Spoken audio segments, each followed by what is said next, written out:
Sa Baguio City naman, bumuo na ng komite ang lokal na pamahalaan para alalayan ang mga bakasyonista at nakatutok doon live si Bernadette Reyes.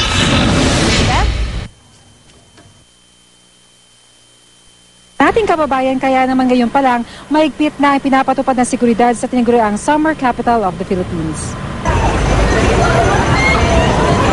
Taon-taon tuwing Semana Santa dumadagsa ang mga bakasyonista dito sa City of Pines. Sa kabila kasi ng pagbabago ng panahon, malamig pa rin ang klima rito.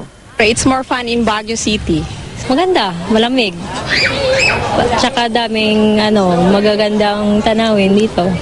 Bumuo ang lokal na pamahalaan ng Summer Vacation in Baguio Committee na mangangalaga sa peace and order, magpapatupad ng maayos ng daloy ng trapiko at para tugunan ng posibleng water shortage at linisin na rin ang mga maiiwang basura. Ang Baguio City Police humingi na ng dagdag na tauhan mula sa ibang lungsod para magbigay proteksyon sa mga magbabakasyon dito. Nakakarating sa palibot ng Baguio ang mga lingkod bayan Traffic and Information Assistance para umalalay. Tinuturo na rin po namin yung mga magagandang tanawin sa siyudad ng Baguio. By group of 5, nagro-ronda po kami, umiikot po kami dito sa kabuang Bornham Park. Para sa ganon, kung may mahuli naman ho kaming mga mandurukot, mga magnanakaw, bukas kotse-gang, yan lang po, katabit lang po natin ang police station at yan namin po sila tine-turnover.